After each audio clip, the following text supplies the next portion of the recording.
You'll never be passé, hip hooray. You're timeless to me.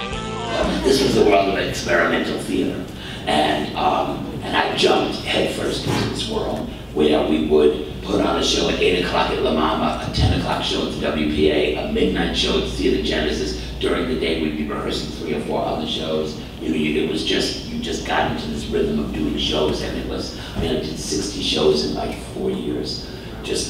It was kind of wonderful and a great learning experience. And finally, somebody said to me, Robert Duvall, in fact, said to me, you have all these playwrights writing for you. I said, why don't you write a play? And I said, because I can't spell. And he said, I'll tell you a secret, there are people who get $3 an hour to spell.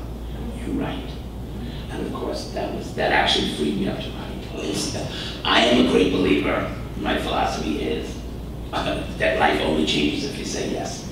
We all say no all the time. It's the easy thing to do. So because you want to do this, no. You want to do that, no.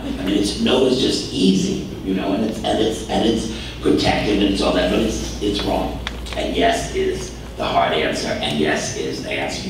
If you want your life to change, just keep saying yes. No, everybody does have a story to tell, whether they work in Walmart or or they're a housewife that sits in the house and never sees, or they're a locker.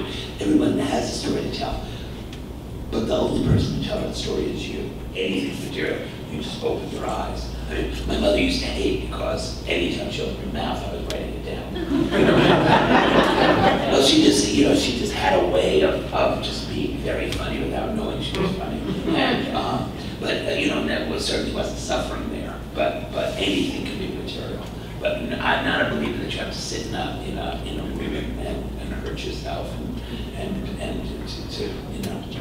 that's not what makes you an artist. What makes you an artist is being willing to dig and find what's so true that it's then true for everyone. And there was NEWSIES sitting there on the desk, and I said, what's with that? I said, my nephews love that stupid thing. I said, when they were kids, I used to show them. And he said, we've been working on it for 8 years. He said, we've done 2 workshops. It eats it. It will never happen. And I said, well, let me take a crack at it. He said, no. He said, really, we've worked on it for 8 years. And he said, the sad part is, it is the most requested title that Disney owns. It's schools and all that have requested more than anything else. So if you could do something, and I said, don't tell Disney, I'll go do it. So he said, I can't not tell. I said, what do they have to know? If I come up with something, fine. If I don't come up with something, fine. So I went home and started writing. But he did tell Disney.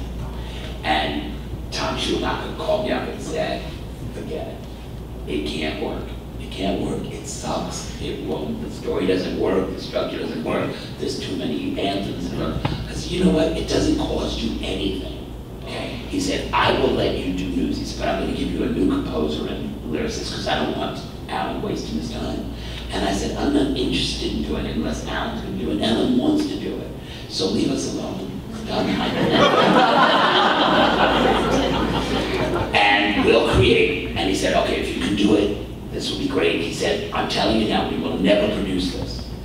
Your job is to create a show that we can then, send out to schools and everybody wants to do it. I said, fine. You know what you have before you have it. That's like registering your fetus for college.